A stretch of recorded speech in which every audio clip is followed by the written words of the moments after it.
Unsung Murder Ballads discusses topics of a disturbing nature. And we're not going to hold back on the graphic details and disturbing content. So we do not recommend our podcast for children under the age of 13. And while we respect the victims and their families involved in these tragic cases, we're also going to be critical of mistakes that are made during the investigations. And we're going to use dark humor to express ourselves now and then. So with that said, this podcast may not be for everyone. And that's okay. We're glad you're here checking us out. And if you've made it this far, welcome to the Unsung Murder Ballads family. And follow us on Instagram at Unsung Murder Ballads if you want to talk to us.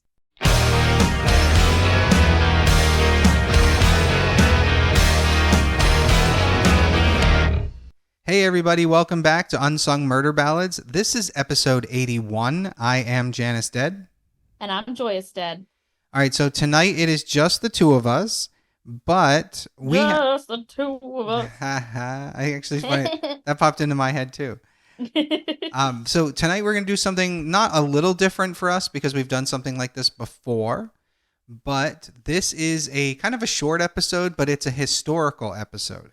Oh, cool. Yes. I'm into it. So similar in the vein of what we did with the Tudors, we're going to go back in time and we're going to do something that this one certainly includes a whole lot of murders, but this is also an epic historical moment for the United States. Oh, okay. Spicy. What are we talking about? The Civil War? Nope. Just after. We're going to get into it though. I want the murder mystery of the Civil War. Yes, that's it. I'm going to hit you with the teaser first and then I'll tell you what we're doing because we did talk about this once before, but it was so long ago you probably don't remember. Well, isn't that the beauty of ADHD? It's definitely a beautiful really thing. Short memory. I find, because I'm pretty sure I have adult ADHD as well, and I remember a lot of things, but for me it's like the impulsive behavior, it's the impatience, it's it's the 100%. No, yeah. you have there's some diagnoses that you would receive if you were to seek psychiatric care. If I actually went and spoke to someone, exactly. Yeah, there's some disorder going on there, bestie. Oh, I'm sure there's more than one.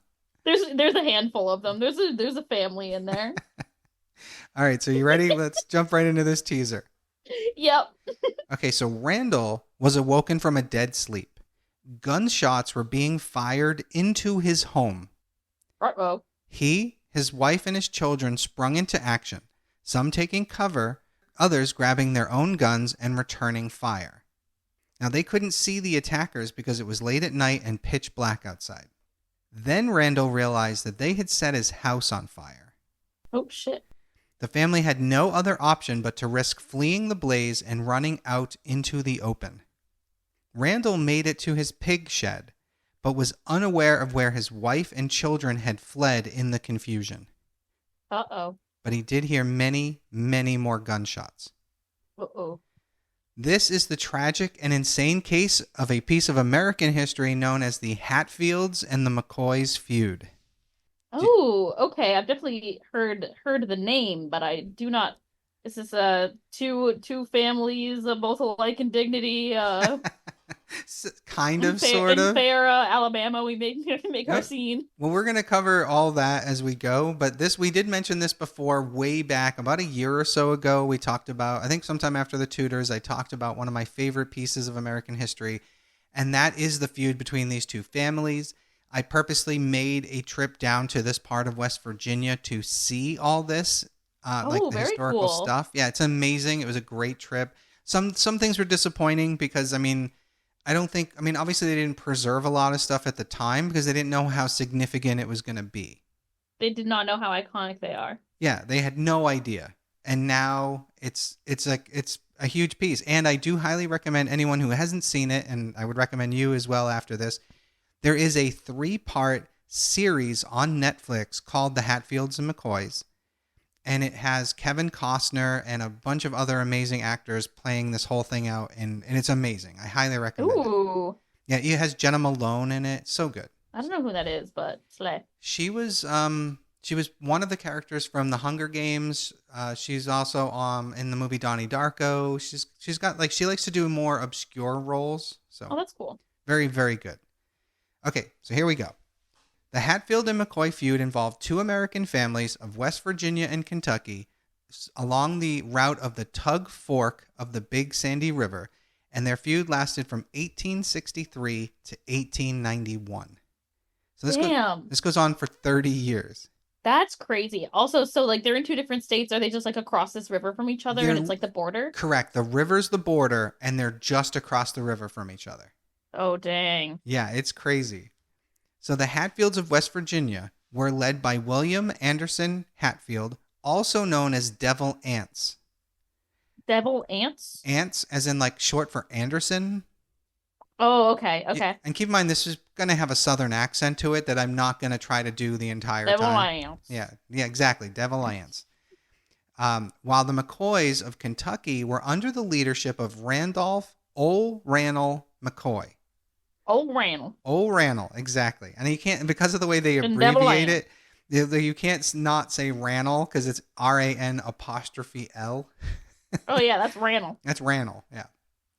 But So the feud has entered the American folklore lexicon as a metonym for any bitterly feuding rival parties, at least for a time, as unfortunately I feel this story has been lost on younger Americans.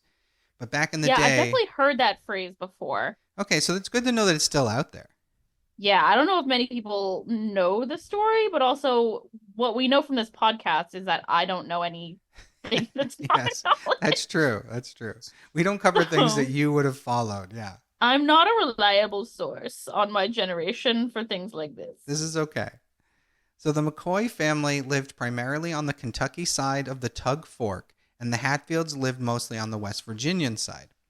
The majority of the Hatfields, although living in Mingo County, then part of Logan County, fought for the Confederacy in the American Civil War. Gotcha. So like their county would have been Union, but they were fighting for the Confederacy. Correct. Oof. So we need to discuss the leaders of both families for a moment. Devil Ants was born on September 9th, 1839. The nickname Devil Ants has a variety of supposed origins.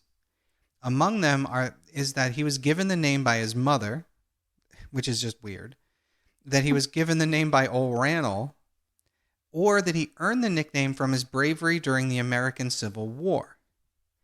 The most common one, though, is that he has a good-tempered cousin who is also named Anderson that became a preacher. So he is known as Preacher Ants, and then you have Devil Ants. I like that one. I like that story. Yeah, I think that one makes more sense. And it's funny. I like it. So he was a supporter of the Confederacy, and Hatfield enlisted in the Confederate Army during the Civil War. He was commissioned a first lieutenant of cavalry in the Virginia state line in 1862, a group made to protect the territory along Kentucky and Virginia where resident loyalties to the Union and the Confederacy were mixed. Mm-hmm. This is something I didn't know existed, that like right along the line, they kept people there to keep the peace. I didn't realize that's very interesting. Yeah, I had no idea that was a thing, but it makes sense. So the Virginia state line eventually disbanded in 1863, and Hatfield enlisted as a private in a newly formed 45th Battalion Virginia Infantry before being appointed first lieutenant and later captain of B Company. Gotcha. So his unit spent most of its time patrolling the border area against bushwhackers sympathetic to the Union, as well as Bushwhackers. I know, isn't that a funny term? It's metering Pride Month. There you go. Oh, man. And then they also engaged in guerrilla warfare against Union soldiers. So they're still working as Confederates. Yeah, they're fighting and they're confederating. Exactly. Confederating, if you will. Confederating, I like that. So Devil Ants had been connected to the killings of several Union fighters, and with his uncle Jim Vance, they later formed a Confederate guerrilla fighting unit called the Logan Wildcats. Damn, they're really into it, huh? They're really into it. So one of the group's victims was Union General Bill France, killed in revenge for losing one of their members to France's unit. So basically, his unit took out one of their friends, and they went and killed him in revenge. Damn. And this is during war, like where none of it's personal. Right. Well, you know what they say, all's fair in love and war, right? Yeah, well, they like to take this shit everywhere they go, as you're about to see. Devil Anse deserted the Confederate Army in 1864 and returned home to his family in West Virginia, where he began acquiring land. So despite being illiterate, he managed to buy a profitable lumber business, much of which was on thousands of acres of virgin timberland that he had won in a lawsuit from a McCoy relative named Perry Klein. Damn. Okay, so we're starting.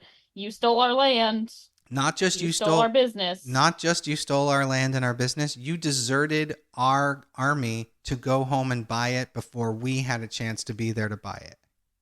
Damn. Yeah, that's Yeah. bold move. So now keep the name Perry Klein in your back pocket because he's going to play a role again later. Now, old Randall McCoy was born on October 30th, 1825. Randolph McCoy married his first cousin, Sarah Sally McCoy, on December 9th, 1849 in Pike County, Kentucky. Come on, Kentucky. They were of Scottish descent and had 16 children together. Hey, what? 16. Yeah. Excuse me? Yeah. So, for the record, this poor woman, assuming there were no twins involved or early births, this woman was pregnant for 12 years. And this is like 16 viable pregnancies. Yes, these are 16 surviving children. 16, that doesn't even, like, I feel like there's probably more that didn't survive. Who knows? I just know what this, I'm reading. They had 16 children together. That's Jesus motherfucking Christ. 16 inbred children. That's 12 years of being pregnant on top. I can't even imagine that. Oh my God. And she's in Kentucky, so she can't even drink bourbon this whole time? Girl. Yes. So where my head's at. So he and his family were staunchly pro-Confederate, and Randolph himself served in the 45th Virginia Infantry Battalion Confederate Army during the opening years of the war, but he was a POW from 1863 to 1865. Damn. He later returned to Kentucky. At this time, when he returns, the Hatfields were more affluent and had many more political connections than the McCoys, and there's speculation that this is obviously, I think it's obvious, that it's a result of Devil Anse deserting the war and going back early and buying up as much property as he did. Mm-hmm. Yeah, I mean... Yeah. Property is power. Land, money, wealth, capital is power. So Anse's timbering operation was a source of wealth for his family, while the McCoys were more of a lower middle-class family. Old Randall did own a 300-acre farm, however, but, they're farmers. They're not using it for timber. Mm-hmm. Both families had also been involved in the manufacturing and selling of illegal moonshine, a popular commodity at the time. Most of the McCoys also fought for the Confederates, with the exception of a single family member named Asa Harmon McCoy, who fought for the Union. Damn. I know, that's someone who's strong in his convictions. You got to give him that. Truly, I have a lot of respect for that. Asa Harmon McCoy had joined the 45th Kentucky Infantry on October 20th, 1863. According to his compiled service records, he was captured by rebels on December 5th, 1863, and was released 4 months later to a Union hospital in Maryland. At the time of his capture, he was recovering from a gunshot wound to his chest. Ooh. During the early months of the Civil War, Asa joined a company of Pike County Home Guards under the command of Uriah Runyon, and it is thought that he sustained the wound while serving in that unit. William Francis also led a company of Pike County Guards during 1862, a group of which attacked and shot Moses Christian Klein, a friend of Devil Anse Hatfield. Uh-oh. Exactly. Although this person, Klein, not the Klein I told you to put in your back pocket, different Klein. Mm-hmm. Although he survived his wounds, Anse vowed to retaliate against the responsible parties. Oh, goodness gracious. So sometime in 1863, a group of Confederate Home Guards ambushed and killed Francis while he was leaving his house, and Anse took credit for that deed. Runyon later joined the 39th Kentucky Infantry and was killed on May 7th, 1864 in Pike County, Kentucky. His compiled service record says, killed by rebels. which is such a weird way to have your death listed. Yeah. So Like, we're giving Star Wars. I don't know. I was just going to say it's like every Rebel stormtrooper scum. ever. Okay, we're eventually going to get out of this military stuff, I promise. On muster rolls beginning in May 6, 1864, Asa is reported in a Lexington hospital suffering from a leg fracture. Beginning in December of 1864, the 45th Kentucky Infantry began mustering its companies out of service.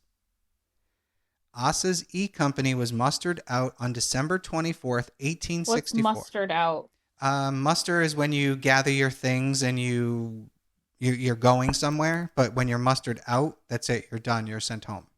You're dismissed. Correct. Cool. So the first real violence in the feud was the death of Asa. As he returned from the war, he was murdered by the Logan Wildcats, which, as we've stated earlier, is Devil Anse and his uncle Jim Vance. Mm-hmm. And I assume they're cronies. And yes, exactly, and they're cronies. So Devil Anse Hatfield was a suspect at first, but was later confirmed to have been sick at home at the time of the murder. Mm-hmm. Asa was killed near his home on January 7th, 1865, just 13 days after leaving the Union Army, and his wife's pension application states that he was killed by rebels. So stupid. There is no existing records pertaining to his death, and no warrants were issued in connection with the murder. Right. I mean, I can't imagine there's much in terms of administrative government reigning these kinds of things like just post-Civil War. Yeah, especially in this part of the country as at the time. Like, they were so poor back then, and so few people, I think, were paying much attention to any of it. No, and like after the astronomical amount of people who died in the Civil War. That's true. And the number of people... I'm sure like if there's a little desensitization to death. That's very true, yeah. I didn't even think of that. So as I said... It's like, oh, what's a murder? Everyone just got murdered. Yeah, well, yeah, except it technically wasn't murder. You're fighting in a war. But yes, 110%. Well, that's a technicality if you ask me, but I guess Agreed. People think about that differently. Agreed. So again, as we said, it's widely believed that Devil Anse's uncle, Jim Vance, was the one who actually committed the murder. And this scene is amazing on that Hatfields and McCoys show, how they did it. There's no real information as to exactly how it went down, but that scene is very well done. So the second recorded instance of violence in the feud occurred 13 years later.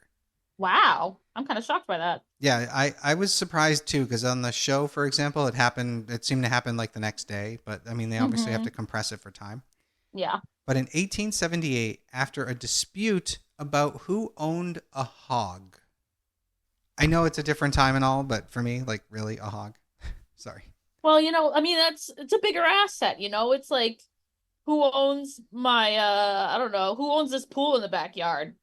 Yeah, I suppose. Although, yeah, you're right. It's hard to steal a pool, but I see what you're saying. Or like maybe who owns, like, there's this car, like we share some land. There's a car way back there. Who owns that car? No, all right. I'll give you that. I always find it laughable, but... Oh, it is hilarious. Yeah. It's my fucking hog. So Floyd Hatfield, a cousin of Ant's, owned the hog.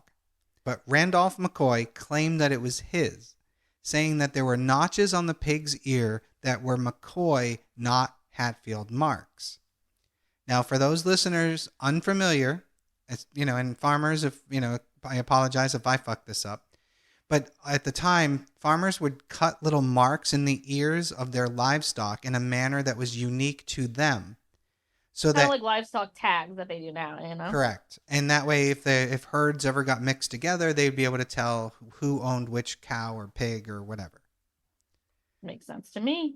So the matter of who owned the hog was taken to a local justice of the peace for a legal ruling. Oh, a justice of the peace is not just someone who marries people? Apparently not in West Virginia or Kentucky at the time. I guess probably it had an original function before we just used it to be a non-religious person who marries people. They probably got like all their duties taken away from them over time. Yeah. Yeah. So this justice was named Anderson Preacher Ants Hatfield. Uh-oh. Who, surprise, surprise, ruled in favor of the Hatfields. That's their hog. That's our hog. Exactly. So one of the factors that argued in the Hatfields' favor was the testimony of a man named Bill Stanton, who was actually a relative of both families. Wow, okay. In June I of... was wondering when the inbreeding between the families was going to happen. Oh, just wait. We have a really good one coming later. Cool. So in June of 1880, Bill Stanton was killed by McCoy brothers Sam and Paris, who were later acquitted on the grounds of self-defense. Damn. So the feud escalated further after two of the younger family members, one on each side, made a really dumb decision. Rosanna McCoy entered into a relationship with Devil Ance's son, Johnson, also known as Jonesy. No, two houses both alike in dignity. Exactly. She left her family to go live with the Hatfields in West Virginia. As one can Juliet. As one can imagine, the relationship didn't work out, and Rosanna eventually returned to the McCoys. Ruh-roh. However, when the couple tried to resume their relationship later, Jonesy was arrested by the McCoys on an outstanding bootlegging warrant in Kentucky. What's bootlegging? Bootlegging is making illegal liquor. Gotcha. So Rosanna understood the danger that Jonesy was in, and she made a desperate midnight horse ride to alert Devil Ance of the situation. Devil Ance quickly organized a rescue party and rode off towards where Jonesy was being held. The Hatfield party surrounded the McCoys and took Jonesy back to West Virginia before he could be transported the next day to the county seat in Pikeville, Kentucky. Rosanna had clearly betrayed her family, and she was treated differently as a result, as one can imagine. She was also pregnant with Jonesy's child. Oh, ruh-roh. Despite all of this, Jonesy abandoned Rosanna. And then to add insult to injury, he started a relationship with her cousin Nancy McCoy, who he would marry in 1881. Oh, it's getting messy. Yeah, how fucked up. Like, what? Like, you weren't happy with Juliet, so you went with her cousin? Like, this is so fucking weird. So the feud continued into 1882 when, on an election day in Kentucky, Ellison Hatfield, brother of Ance, was drunk and got into a fight with three of Rosanna's younger brothers, Talbert, Farmer, and Bud. His name was Farmer? Phamer. Famer? Oh, okay. Yeah, weird, right? Never heard that one. No, I've never heard it either. Ellison was stabbed 26 times and shot with a shotgun. Damn, that's thorough. But was not dead when a doctor was called for. Hey, what? So not so thorough. That sounds really thorough, and yet it wasn't. No, they're fucking idiots. They couldn't shoot some guy with a shotgun. The McCoy brothers were initially arrested by Hatfield constables and were being taken to Pikeville, Kentucky for trial. Secretly, Devil Ance organized a large group of vigilantes, and they had intercepted the constables and their McCoy prisoners before they reached Pikeville. The brothers were then themselves taken by force to West Virginia. When Ellison died from his injuries, all three McCoy brothers were taken out into a field and tied to pawpaw bushes. Now, what? Exactly. Pawpaw bushes grow in North America, and for the most part, they grow an edible fruit that is sometimes called the Indian banana due to tasting so much like a banana. Apparently, these aren't unusual in this part of the country. I know. I'd never heard of them either. So the McCoy brothers were each shot numerous times with a total of 50 shots being fired. Their bodies were described as being bullet-riddled. Oh, dear. Exactly. And again, I go back to this show, another scene that's done fantastically. So soon, another McCoy, the second son of murdered Asa, named Larkin, was ambushed by an alleged West Virginia posse led by the Hatfields. Even though the Hatfields and most inhabitants of the area believed their revenge was warranted, Up to about 20 men, including Ance himself, were indicted by a Kentucky court. Damn. Yeah. So one of the interesting things that I've noticed throughout this story is that old Randall really relied a lot on the courts. He tried to do things legally where Devil Ance is just taking the law into his own hands. So that was for real. Yeah, Which is like, you're seeing it's not a big advantage. Yeah, it's interesting how the two play against each other. It's almost like it was written that way, even though we know it wasn't. Yeah. So all of the Hatfields eluded arrest, which of course angered the McCoy family, who took their cause up with lawyer and sheriff Perry Klein, the person I told you to keep in your back pocket. Mm-hmm. He's now the sheriff and a lawyer. And just to remind you that Klein had lost a lawsuit against Devil Ance over deeds of thousands of acres of land. Oof. Yeah. That's a lot. Not a good enemy to have now that he's a right? freaking lawyer. Perry Klein is starting to build up the McCoys, to kind of go up against the Hatfields. So he's taking more serious action. Randall and his son Calvin were going to meet with Perry Klein and start up like their own little posse to kind of catch these guys. Mm-hmm. So Ance resolved to stop Randall and sent gunmen to ambush him and his son Calvin, but the gunmen killed Randall's nephews, John and Henderson Scott, instead. Uh-oh. Yeah, they killed the wrong people. Fucking idiots. Dumbasses. What have we learned here about hiring killers? Right? Especially in a time where you don't really even have good photographs of your targets. Right. You're like, hey, can you just kill this guy? He looks like an ugly dude. I don't know. Ask him if his name's McCoy and shoot him. Literally. So Klein was believed to have used his political connections to orchestrate rewards to be offered for the Hatfields' arrests as an act of revenge. Dang. Now, before I discuss this next part, I can honestly say that while I don't agree with or condone anything that's happened so far, I can understand it to a certain degree. So far it's been about honor and revenge and all that happy horseshit. However, what happens next is just, in my opinion, a step too far. And while not the worst thing to happen, it's just flat out wrong. Interesting. All right. So days after the killing of the Scotts, the cousins, acting constable Cap Hatfield and family friend Tom Wallace broke into the house of a man named Bill Daniels. Bill Daniels' wife, Mary, was the sister of Jeff McCoy. The Hatfields suspected that Mary had warned the McCoys of the impending assassination attempt, and they went into her home and flogged her in retaliation. Jesus fucking Christ. Fucking awful. That's awful, yeah. So when Mary's husband, Jeff McCoy, he was on the run for the murder of a mail carrier named Fred Walford, when he heard about what had been done, infuriated, he and his friend Josiah Hurley set out to capture Tom Wallace and take him to jail in Pikesville. It didn't take long for news of Jeff being out and about and on the hunt for those people, for the Hatfields to start going out looking for him. Right, because he's on the run for a different thing. Correct. So Jeff tried to flee, but he was shot dead by Cap Hatfield and Wallace on the banks of the Tug Fork. Yeah. It's like, at this point, who's left in these families? Like, I guess they had 16 children, and that's how there's people left. But it's like, they're dropping like flies. Yeah, there's a lot, and a lot of people are being killed. It's crazy.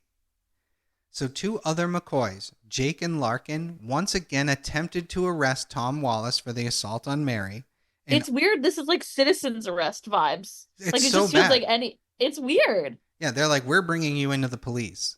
Because clearly... Yeah, it's like casually, like, you're like, oh yeah, like, what if I went and arrested someone? Like, that's weird. Yeah, it's fucking bizarre. But, I mean, back then, I guess citizens arrest were a thing? Yeah, I guess, like, we know of the word citizens arrest because I guess it's a thing. Yeah, like, I don't think you can do it today without good reason. Like, I guess the closest you'll get is being able to subdue someone until the police arrived. Right. You wouldn't take them to the prison yourself. It's weird. Yeah. So they went after him in August of 1887, but he managed to escape from the jail. He was found murdered the following year, likely by the McCoys. So this feud reached its peak during the 1888 New Year's Night Massacre. Oh, what a title.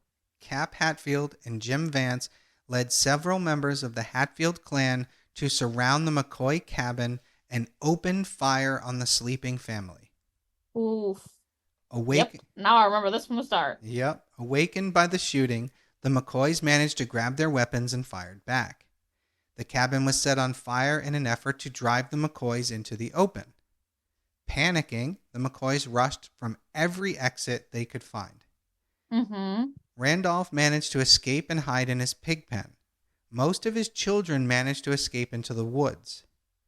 2 of Randolph's children, Calvin and Alifair, were shot and killed near the family well as they exited the home. Oh, that's sad when it's the kids. Like, these adults are all, like, kind of Involved. participating in, like, this Exactly. violence. It's almost like they're in the war. Exactly. Randolph's wife, Sarah, was caught, beaten, and almost killed by Vance and Jonesy. Jesus. With the house burning, Randolph and his remaining family members were able to escape farther into the wilderness. His children, unprepared for the elements, suffered from frostbite. Oh, no. The remaining McCoys moved to Pikeville to escape the West Virginia raiding parties. Between 1880 and 1891, the feud claimed more than a dozen members of the 2 families. Damn. On one occasion, the governors of West Virginia and Kentucky even threatened to have their militias invade each other's states. Damn, because of this one family? So at this point, these 2 families have become national news. Oh, damn. So the governors are under a lot of pressure. In national news in the freaking 1800s. Exactly. And they're under a lot of pressure to get this shit under control. Yeah, I bet. So in response, Kentucky Governor S.B. Buckner sent his Adjutant General Sam Hill to Pike County to investigate the situation. Mm-hmm. A few days after the New Year's massacre, a posse led by Pike County Deputy Sheriff Frank Phillips rode out to track down Devil Ance's group across the state line into West Virginia. 2 McCoys were members of the Phillips posse, Bud and one of Randolph's son, Jim. The posse's first victim was Jim Vance, who was killed in the woods after he refused to be arrested. Damn. Which, that sounds exactly like something a man like Jim Vance would do. Yeah. Yeah, absolutely. Going down fighting, exactly. Phillips then made another successive raid on the Hatfields' home and their supporters, capturing many and killing another 3 Hatfield supporters. Wow, they're really solving the issue by murdering more people. It's crazy. Wow, and if I didn't read the sarcasm, listener, it's sarcasm. And then from there, they cornered the rest at a place called Grapevine Creek on January 19th. However, unfortunately for Phillips, Devil Ants and other Hatfields were waiting for them with an armed group of their own. Damn. A battle ensued between the 2 parties, and the Hatfields were eventually apprehended, except for Devil Ants, who managed to escape. Of course he did. So a deputy, Bill Dempsey, was wounded and executed by Frank Phillips after they surrendered. Damn. On August 24th, 1888, 8 of the Hatfields and their friends were indicted for the murder of Randolph's young daughter, Alifair McCoy, who was killed during the New Year's massacre. They included Cap Hatfield, Jonesy, Robert and Elliot Hatfield, Ellison Mounts, French Ellis, Charles Gillespie, and Thomas Chambers. Because of the issues of due process and illegal extradition, the United States Supreme Court became involved.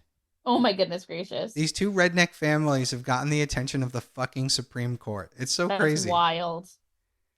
The Supreme Court ruled 7-2 in favor of Kentucky, holding that even if a fugitive is returned from an asylum state illegally instead of through lawful extradition procedure, no federal law prevents him from being tried. Mm-hmm. So that's an interesting one. Very interesting.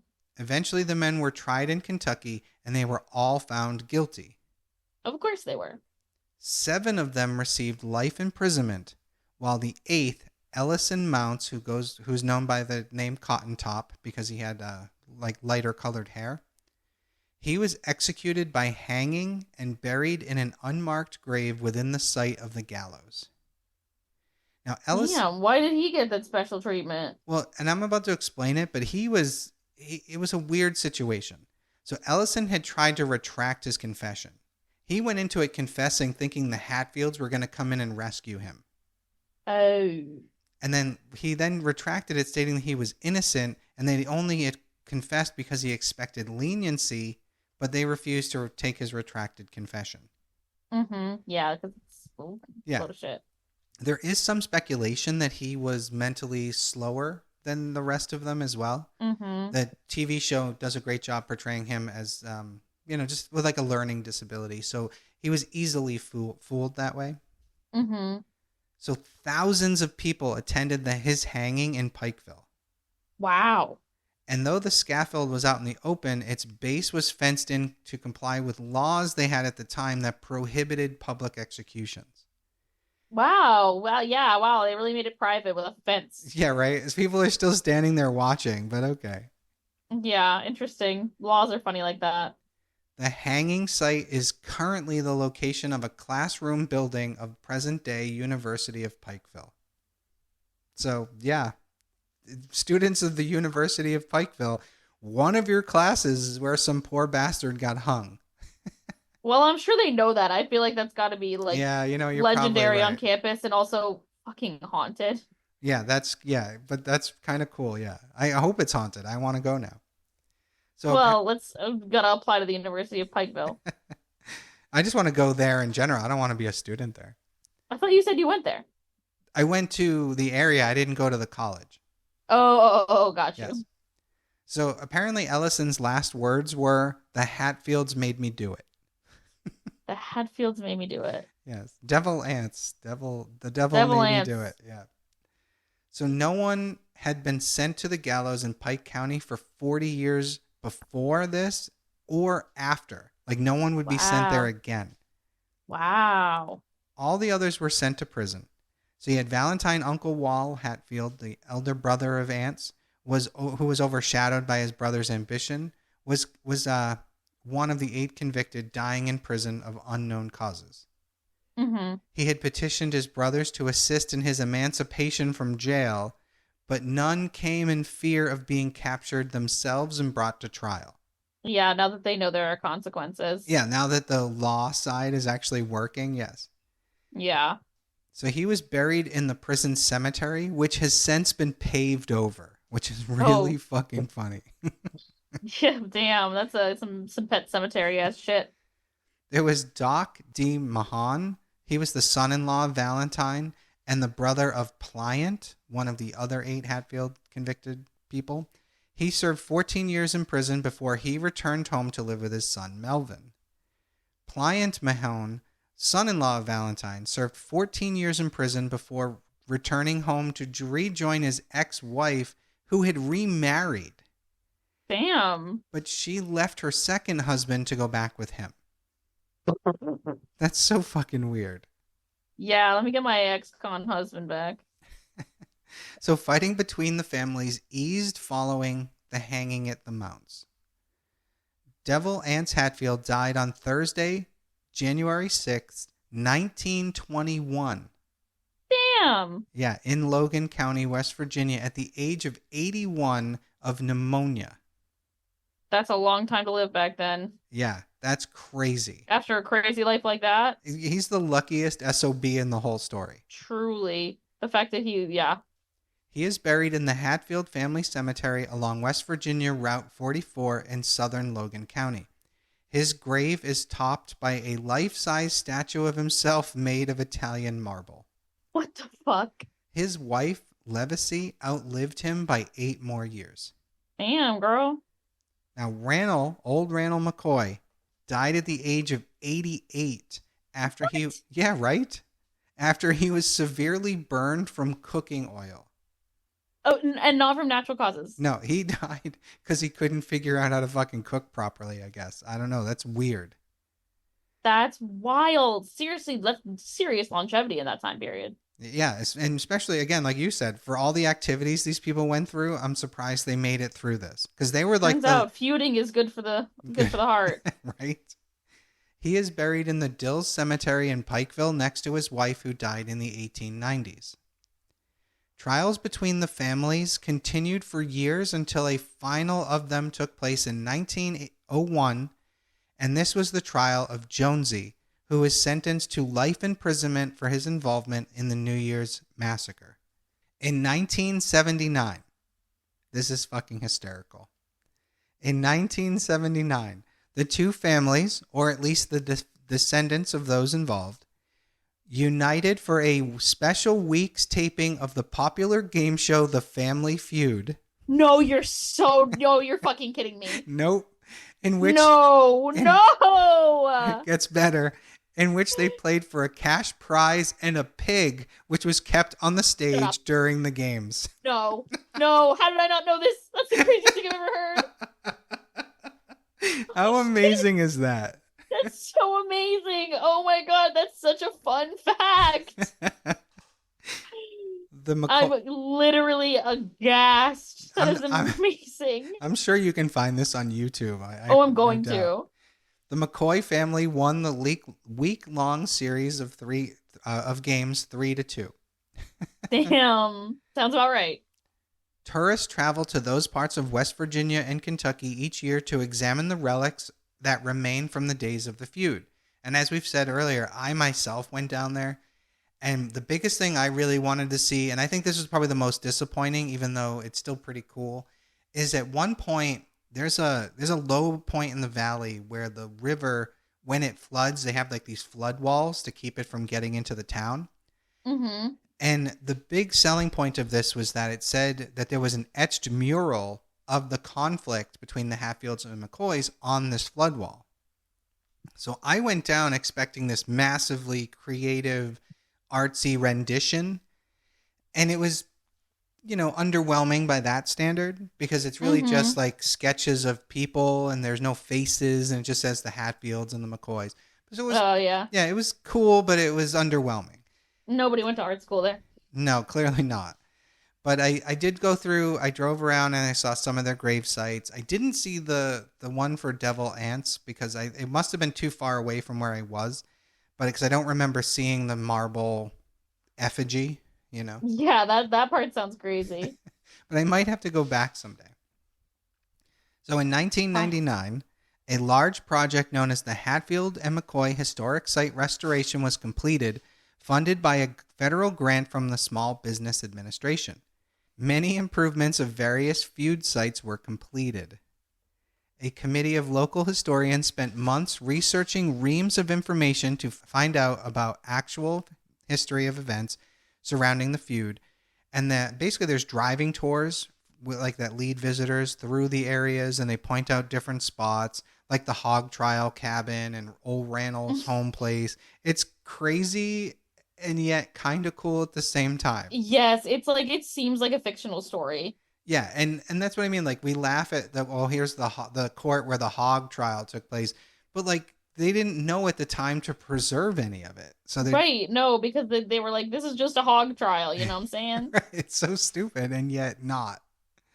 Yeah, I kind of love that things like that get preserved, like when we do actually preserve them. Agreed. It's some very unserious history. Yes, it's so much fun, and yet, yeah, like you said, unserious history, even though it was a very serious thing at the time. Right, yeah. Not that murder in families is unserious, but it's like not consequential to future events, and I feel like we leave behind a lot of things that are kind of just stories like that. Exactly. I love a story. Yeah, agreed, and that's what this is. And I think you at the beginning were like, oh, fuck, this is all military. And I feel bad starting with so heavy on that, but...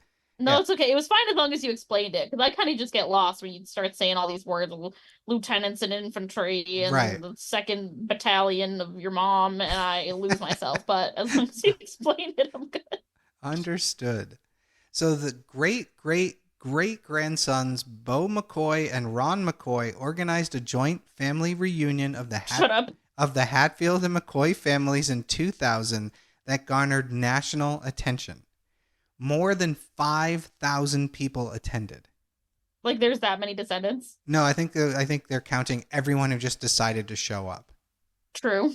In 2002, Bo and Ron McCoy brought a lawsuit to acquire access to the McCoy Cemetery, which holds the graves of 6 of their family members, including 5 of those that died during the feud.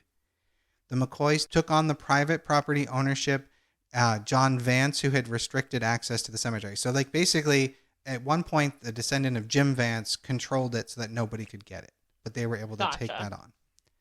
On June 14th, 2003, in Pikeville, Kentucky, the McCoy cousins partnered with Rio Hatfield of Waynesboro, Virginia, to declare an official truce between the families, signed by more than 60 descendants. Wow. Which is, that's crazy.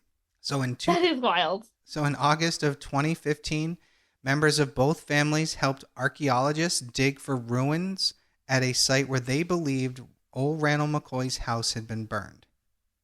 Damn. And finally, September of 2018, a wooden statue standing over 8 feet tall was erected in honor of Randolph McCoy at the McCoy home place in Hardy, Kentucky. Wow. Yeah. So, I mean, that's 6 years ago that they're still doing, things to honor these people. But wild. Yeah, it's crazy. This is a great story. What a story. Yeah, this is great. And there's a lot of murder, which is why it fits here. But I love the historical part of it. I think that's great. Yeah, it's really cool. Yeah. So you have to go watch that show on Netflix. Yeah, you've really intrigued me. I want to watch this show now. It is so good. And what's it called? Just like Hatfields and McCoys? It's the Hatfields and the McCoys, yep. And Jenna Malone plays Rosanna, the Juliet of the story. Mm-hmm. She is I love her. And I mean, I love Jenna Malone, and the fact that she played this character, chef's kiss. Love her.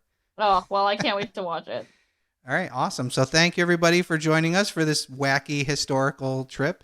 We will see you again soon. I am Janus Dead. And I'm Joyous Dead. And we'll see you next week. Bye!